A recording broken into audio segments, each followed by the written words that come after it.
we go.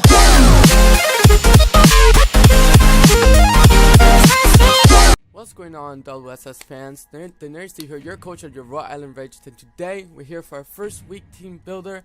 I forgot how stressful it is to team build, but this is our very first week of the WSS, so maybe we show how much of a scrub we are, maybe we don't show how much of a scrub we are. But if you guys are excited for the first week of the WSS, please make sure to leave a thumbs up down below. And if you are from another team trying to snipe my sets, well, here they are, you can have them too. But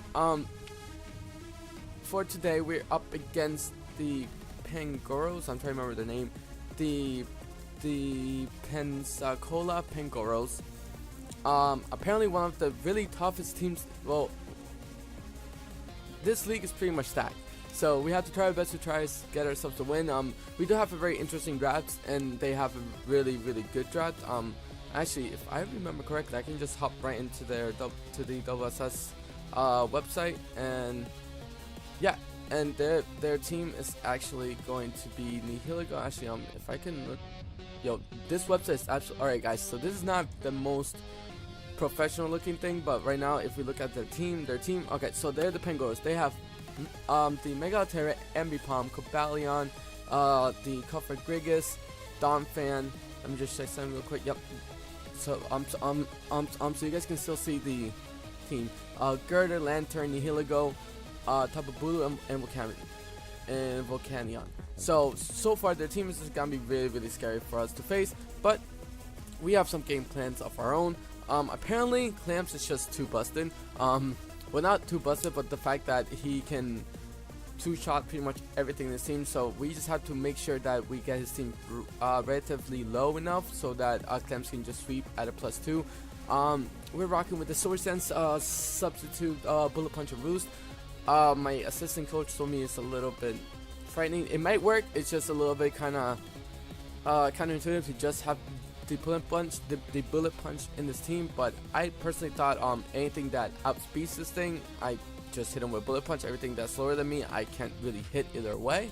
I really can't hit like some stuff either way. The Roost is just there for longevity. The stats on this thing, 160 in health, 84 in attack, 128 in defense, and 136 in special defense, and a careful nature. These seems kind of nutty, but it just makes so that Clamps can come in. Clamps the Mega Scizor can come in and pretty much eat up one hit of pretty much any fire type move except for Fire Blast from an Altaria. And if I'm behind a sub, I can roost up and make sure that I take enough hits from the Ferrothorn just in case.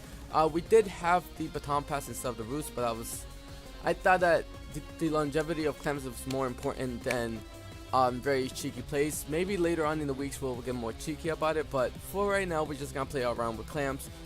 Next we have Google the Flygon holding the Life Orb. He was first holding the Yashi Berry, then he was holding the Lumberry, now he's holding the Life Orb. The Life Orb, it does guarantee that this is my wall breaker. It does guarantee certain things to hit harder, especially after Dragon Dance.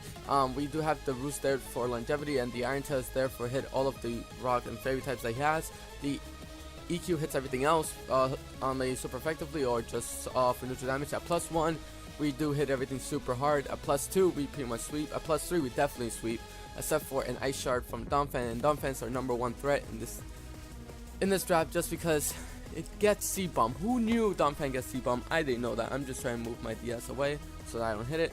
I didn't know that Donphan got C-Bomb, so we have to play this. We have to scout out for the. We have to scout out for the Ice Shard. If we know he's gonna have the Ice Shard and Rapid Spin, but the last two might be EQ and C-Bomb, which will hit pretty much our entire team, or EQ and Knockoff. If we see the Knockoff, he might have C-Bomb. So it's not here or there. So he does only suffer from the 4 move on syndrome, and so does half my team. So we have to try our best to do what we can with that. Next we have Pinhead Larry, the Gastrodon, and of course a SpongeBob reference, holding the Rindleberry, so he can eat up any one grass type move except for I think for a Solar Beam. I think we could eat up a Solar Beam with the Rindleberry. Skull and the Earth Power stab, hits hard, recover for the longevity and the acid armor, so that we can actually sit in front of a girder and go +6. Even if he goes +6, he has no recovery. If he does, he has the drain punch. But we, with the earth power, with the air power, we can actually again, oh my god, with the air power, we can actually 3-shot him, I believe, even with all of the drain punching stuff. Especially if we get a special defense drop, we can just say recover everything off, and it's gonna be a very long battle. That's pretty much what it is. If it's just on the Gastrodon versus the girder, I think that Gastrodon might be able to win this, unless he has like Grassland or something like that. But besides that, I don't know what I can do.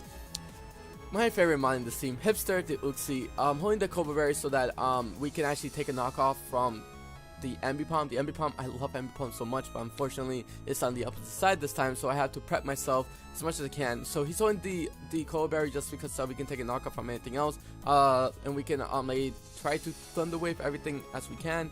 The knockoff is just there to knock on the other side. We do have to be careful because he does have a Cabalion, I believe. Yeah, he does have a Cabalion in his team, so we have to be careful about that. But we can just, if we predict that the Cabalion is gonna come out, we can hit him with a U-turn or hit him with a Thunder Wave and make him super slow, which is something we really want to do, because we want the Stealth Rocks, and we want to do as much like chip damage to everything as we can, so that Google and Clams can just do as much like sweeping as possible. Miss Frizzle, the Dragology. Jen came up with this name. I like it. So AV Miss Frizzle.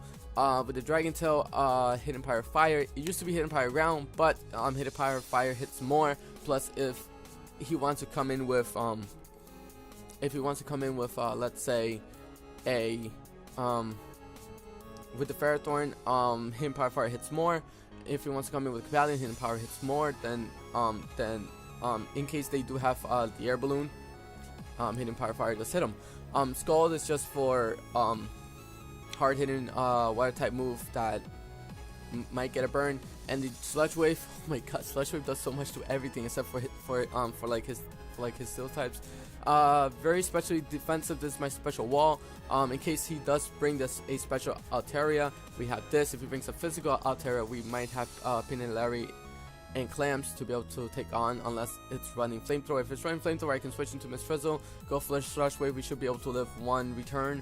Not a +1, but we should be able to live one return. The Dragon Tail is just to phase out the Cabalions as many times as we can, or just hit them with the HP Fire. And last but not least, we have Let It Rip.